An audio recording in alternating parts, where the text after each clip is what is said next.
Cuando el instante no basta, el análisis se encuentra con la realidad. Esto es Minuto a Minuto, más allá de la noticia, por Radio Monumental. Hola, ¿qué tal? Son las 3 en punto de la tarde. Bienvenidos a Minuto, nuestro programa de análisis y entrevistas aquí en Radio Monumental. Un día bastante cargado de noticias nacionales e internacionales. Vamos a empezar por un tema de última hora.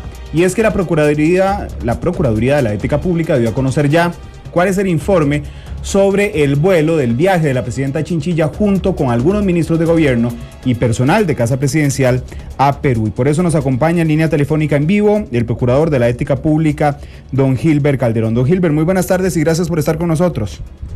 Muy buenas tardes, Randall, con mucho gusto. Gracias. Cuéntenos, por favor, qué dice el informe de la Procuraduría, don Gilbert. Randall, el informe que ha sacado la Procuraduría de la Ética hoy continúa siendo parte de un procedimiento que la ley establece una protección de confidencialidad, tanto a los resultados de este informe como a las pruebas y los documentos que se grabaron durante la investigación. Lo que yo le puedo contar en este momento es que ciertamente la Procuraduría de la Ética de hoy, hacia mediodía, comunicó a la señora Presidenta de la República el informe de nuestra investigación.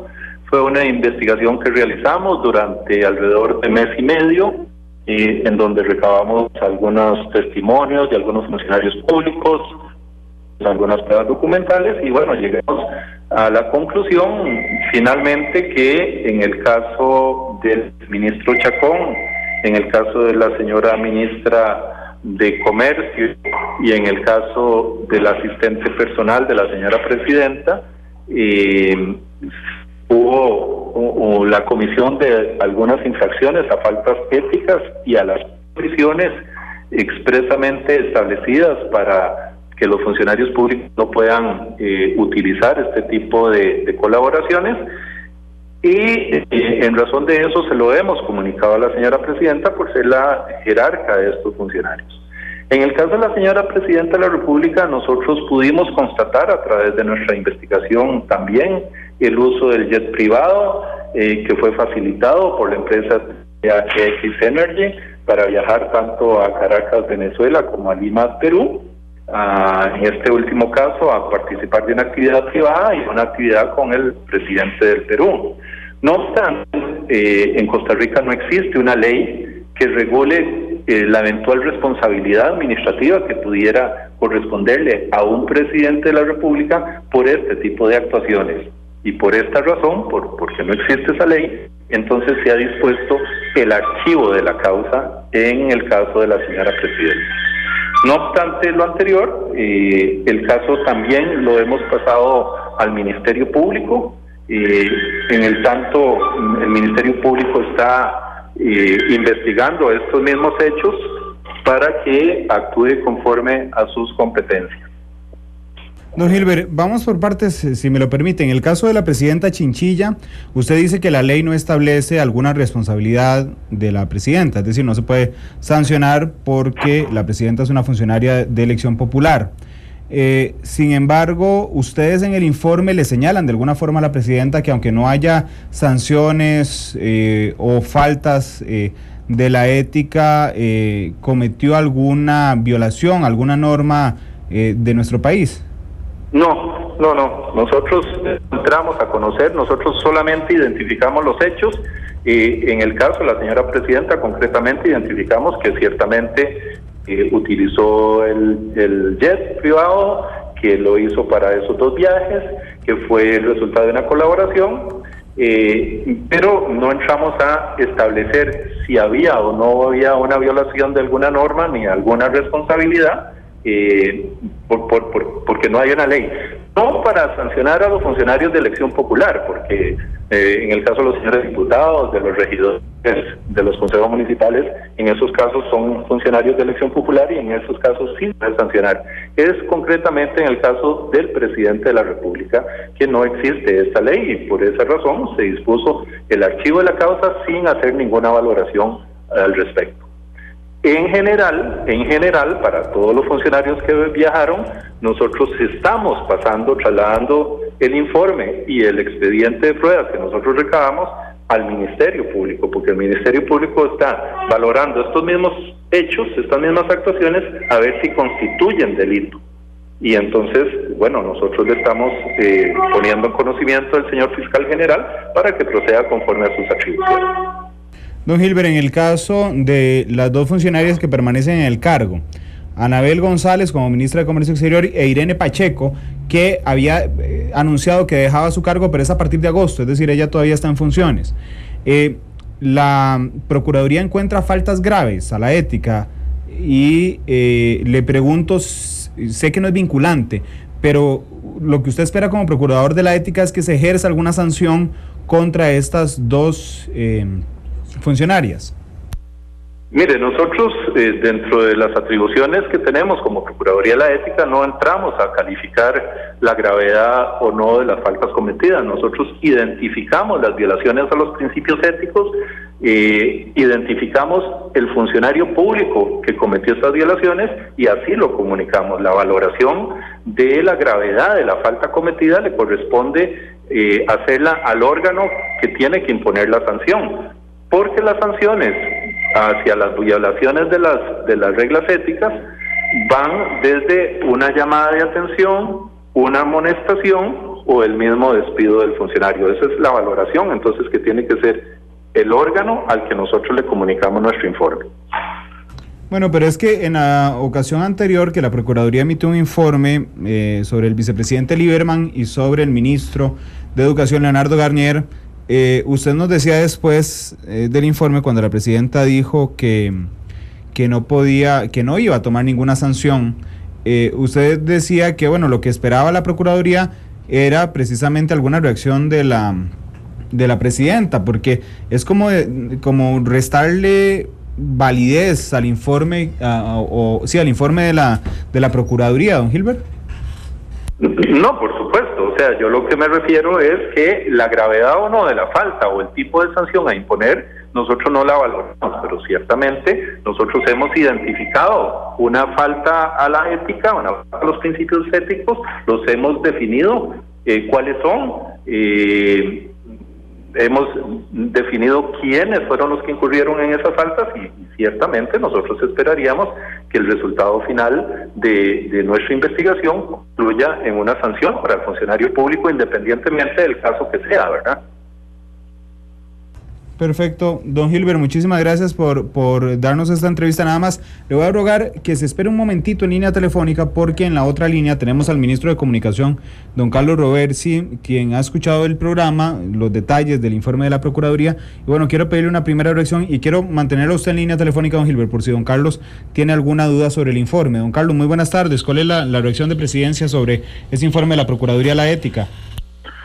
Bueno, primero yo vengo de una actividad fuera de San José con la señora presidenta, por lo tanto no conocemos los detalles del informe que anuncia el señor procurador, por lo tanto no puedo, digamos, manifestarme, ni podría la presidenta en este momento porque no ha leído los detalles. Yo sí tengo una preocupación que quisiera que don Gilbert la sepa, porque es una preocupación de fondo. O sea, me parece que esta es una etapa procesal de un caso, y me parece que don Gilbert está incumpliendo éticamente este tema, porque está dando la información siendo un caso que se está apenas en materia de procedimiento. No sé si yo estaré equivocado o no, pero me parece lamentable que se esté dando la información siendo un tema procesal que apenas lo están recibiendo las personas a las que está mencionando don Gilbert, pero fuera de eso no puedo hacer ningún comentario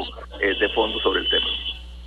Don Carlos, le ruego que se mantenga en línea. Don Gilbert, ¿nos explica, por favor?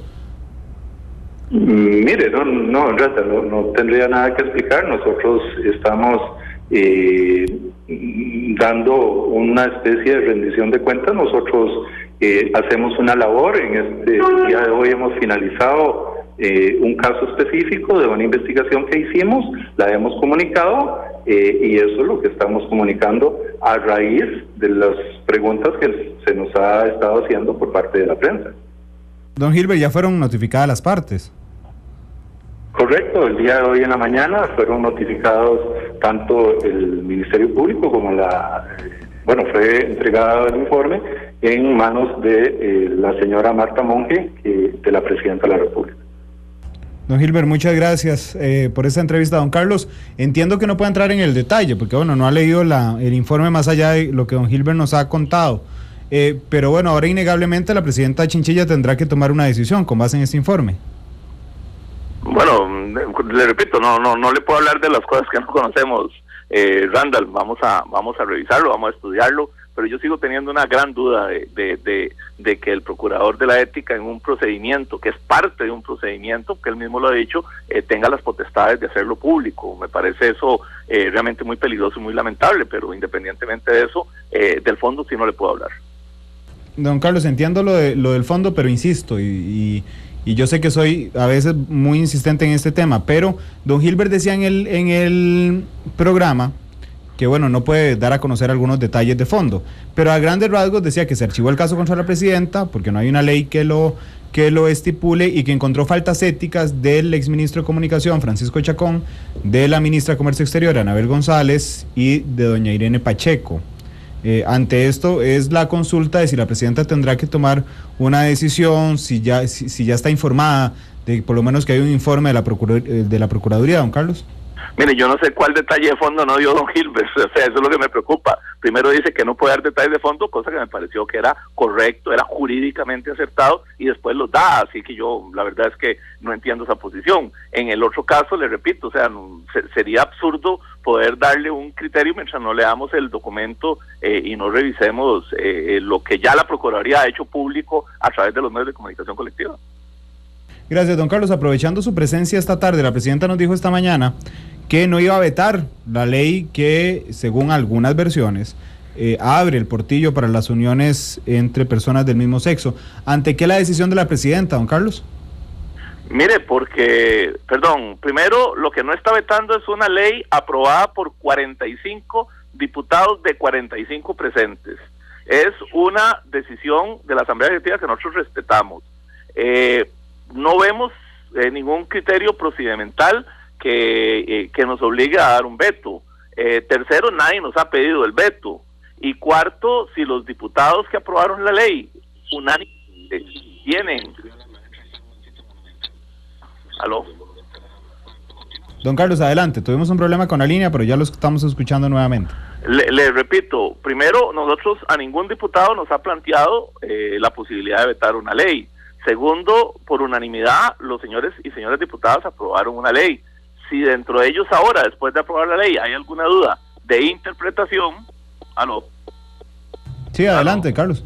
Es que oigo aquí algo caro ahí. Bueno, perdón, le vuelvo a repetir, si los señores diputados tienen alguna duda de interpretación después de haber apoyado por unanimidad la ley, en Costa Rica el Poder Ejecutivo no puede interpretar leyes, las interpreta o los órganos judiciales a través de un juez o a través de un organismo jurisdiccional, o la propia Asamblea Legislativa haciendo una interpretación auténtica. Serán ellos los que tengan que resolver. O sea, hay una ley aprobada, la presidenta está esperando y en el momento que le llegue la va a firmar. ¿La va a firmar?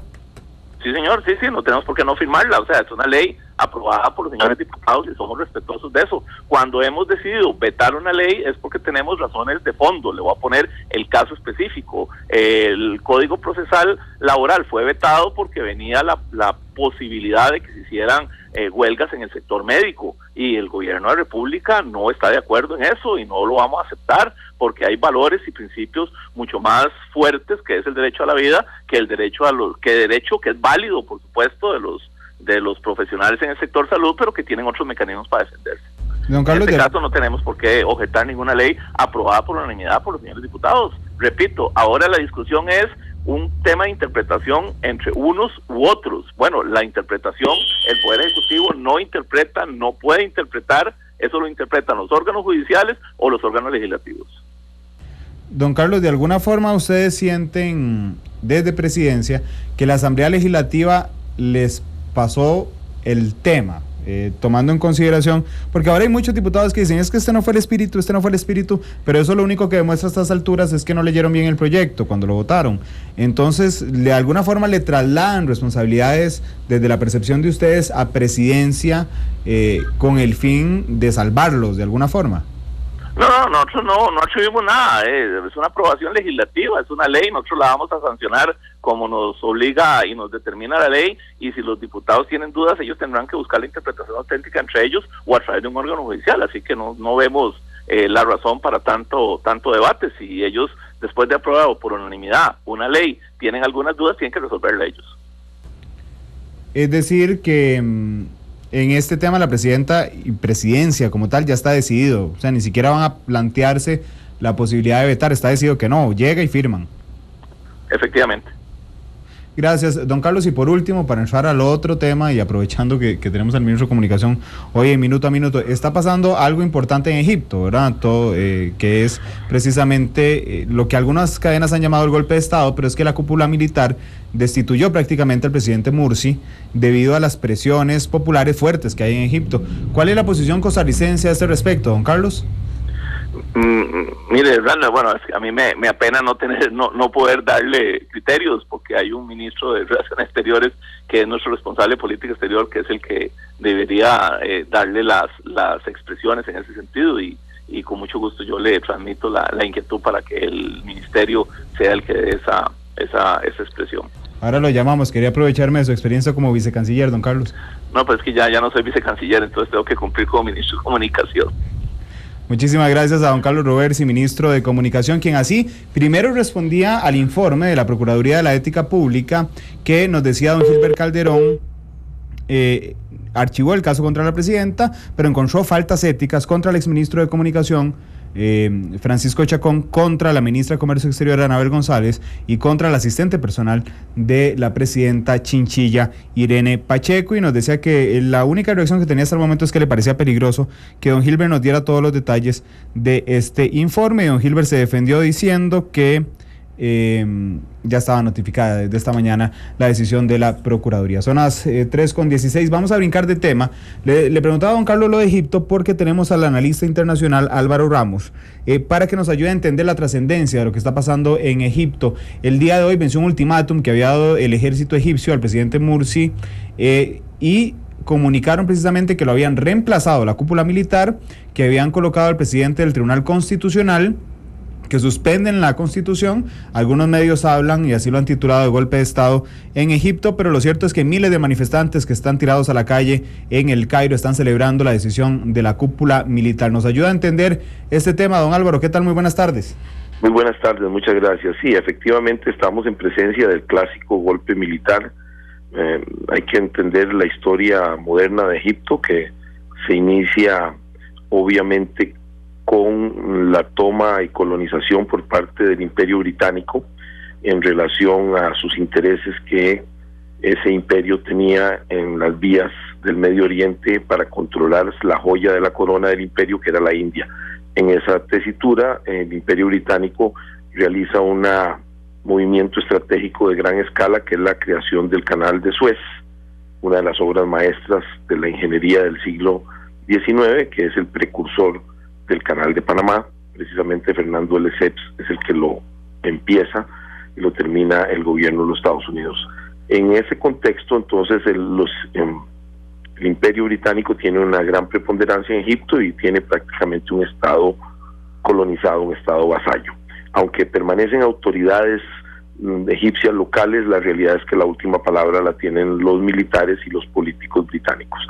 Así se va creando un gran descontento, y la fuerza militar que estuvo bajo el último monarca títere, el rey Farouk, que en realidad era un monarca egipcio pero que obedecía a los británicos, los militares jóvenes, encabezados ideológicamente por Gamal Abdel Nasser, dan un golpe de estado a principios de los años 50 y crean un estado nuevo, la República Árabe Egipcia, de clara connotación secular.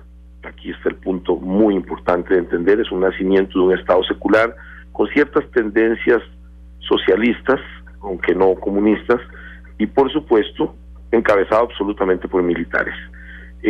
Los militares detentan el poder prácticamente hasta el año pasado. Ininterrumpidamente todos los presidentes egipcios han sido generales, en principio, luego ascienden a mariscal de campo, todos ellos, incluyendo Hosni Mubarak, que era un piloto militar. y el anterior también, y el anterior también, y todos los que detentaron el poder en la cúpula militar. Los militares se acostumbraron por 60 años a detentar el poder en forma directa, y por ende fue una sorpresa que a raíz de lo que llamamos la primavera árabe, movimientos masivos en contra del statu quo en todo el Medio Oriente, particularmente en los países árabes, se genera pues una reacción popular en la que los pueblos ascienden un poco, quitan a estos tiranos tradicionales, los militares y la cúpula gobernante que habían oprimido a esos pueblos de una forma muy fuerte, los quitan del poder, y en Egipto no es casual, se hace una transición relativamente acordada con la cúpula militar y queda un presidente civil cuya característica principal es que no era el político más avesado de su momento, y luego lo más importante es que Morsi tiene el apoyo de la hermandad musulmana. Este es un grupo tradicional que viene desde los años 30 de carácter islamista, y esto pone muy nervioso a los militares que son seculares y que prefieren un estado secular a un estado islámico. Uno nota las características islamistas del movimiento detrás del presidente Morsi, que es el que gana las elecciones democráticamente. Ese es un punto muy importante por la amistad que tiene con Hamas en Gaza, en la parte palestina, el apoyo que ha recibido en los últimos días y constantemente de Irán. Ahí nota uno una tendencia islámica fuerte. Entonces esto pone muy nervioso a una parte del Egipto, que es un país muy grande, de casi 80 millones de habitantes, enorme, el más importante cultural del Medio Oriente, sin la menor duda, es la base tanto militar como ideológica del mundo árabe, es el país más influyente, tiene la universidad más vieja también de ese mundo, donde se generan las ideas. Don Álvaro. Y entonces estamos ante un golpe militar clásico que viola, definitivamente los militares están violando la voluntad popular expresada en las elecciones, eso está claro para mí. Lo que hay debajo, había gente muy descontenta con esa posibilidad. Disculpe, nada más le quería robar un minutito porque tenemos en línea telefónica al canciller de la República y nos dijo que estaba muy apurado, que podía salir ya en esta intervención, y para eso es seguir con el análisis. Don Enrique, muy buenas tardes, gracias por estar con nosotros. ¿Cuál es la posición oficial de Costa Rica sobre lo que pasó esta media mañana allá en Egipto? Don Enrique, muy buenas tardes. Muy buenas tardes. Sí, consideramos que es lamentable que haya habido un derrocamiento del presidente, que se haya roto el orden constitucional, y preservando el principio de una intervención, hacemos un llamado a las partes para que no acudan a la violencia, sino que acudan a la solución pacífica de sus diferencias mediante el diálogo, y que pronto hacemos votos porque pronto se restituya la institucionalidad en Egipto. Don Enrique, le pido por favor que nos ilustre en estos temas diplomáticos, pero es que por un lado el ejército de Egipto dice que el presidente Morsi ya no es presidente, nombran al presidente del Tribunal Constitucional como presidente con prerrogativas de dictar decretos constitucionales y convocar a nuevas elecciones, pero sí, por otro lado el presidente Morsi anuncia después del aviso del ejército que él continúa siendo el presidente de Egipto. Diplomáticamente, y a los países que estamos, por supuesto, en contra de la violencia, ¿quién es hoy el presidente de Egipto, hablando de la vía diplomática? Eso tienen que resolverlo los propios egipcios, es un asunto interno de Egipto, y tienen que resolverlo ellos, y lo que hacemos es el llamado a que lo hagan por la vía pacífica, utilizando el diálogo y la negociación. Don Enrique, la ONU, con su experiencia, ¿cree usted que convoque en lo inmediato, ya sea por una parte del Consejo de Seguridad o a la Asamblea General para hablar de este tema? No lo sé, eso dependerá de que algún país miembro pida que se convoque, y no tengo ninguna seguridad de que se pueda llegar a un pronunciamiento del Consejo de Seguridad. Eso habría que verlo en las próximas horas o en los próximos días. Don Enrique, muchísimas gracias por acompañarnos a esta hora. Esta mañana también, y aprovechando su presencia, esta mañana también, doña Amelia Rueda, en nuestra voz, le preguntaba sobre el caso de Evo Morales. Usted decía que cada país en Europa, bueno, cada país en el mundo prácticamente, pero en este caso los europeos, pues tienen la posición independiente de decidir quién entra a su espacio aéreo, y que iban a esperar más datos para ver por qué no era y si había algún derecho a las convenciones internacionales, entonces apoyarían a Evo Morales. ¿Ya lo tiene más claro? Efectivamente, ya nosotros tenemos una posición definida. Consideramos que lo que hubo fue una violación de la Convención de Viena sobre relaciones diplomáticas, en donde se prevé el libre tránsito, que los países miembros faciliten el libre tránsito de una aeronave en donde viaja un jefe de Estado. Hubo una violación de la Convención y en esa medida nosotros deploramos lo que ocurrió y pues le hacemos llegar un mensaje de solidaridad al presidente Evo Morales de Bolivia. Gracias a don Enrique Castillo, canciller de la República. Hoy ha sido un programa bastante variado. Empezábamos con el informe de la Procuraduría, brincamos a Egipto y ahora brincamos al caso de Evo Morales, porque el canciller entonces nos anuncia, y así lo estamos colocando ya en nuestras redes sociales, que Costa Rica está condenando la actuación de los países europeos, los 4 que ayer le negaron el permiso de ingresar a su espacio aéreo al avión que trasladaba al presidente de Bolivia, Evo Morales, en su regreso desde Rusia hasta La Paz, y que generó precisamente una situación de alerta en el avión, mínima alerta. Ya le quedaba poco combustible, aterriza en Austria y posteriormente España en horas de la madrugada le da permiso para sobrevolar su espacio aéreo, y es finalmente como logra salir el presidente Evo Morales de Europa. Hubo una reacción muy fuerte de UNASUR. Desde anoche la presidenta de Argentina, Cristina Fernández, ya ha alertado de una reunión de UNASUR hoy para condenar la situación. Inclusive el presidente en ejercicio de Bolivia, quien es por supuesto el vicepresidente de Bolivia, decía que Evo Morales estuvo secuestrado en Bolivia. Aunque nadie lo ha confirmado, Bolivia insiste, o en Europa más bien, aunque nadie lo ha confirmado, Bolivia insiste en que la decisión de los países europeos estuvo de alguna forma presionada por los Estados Unidos y el caso de Edward Snowden. Son las 3:26, terminamos así minuto a minuto. Muchas gracias por acompañarnos, los esperamos mañana con otro programa. Feliz tarde.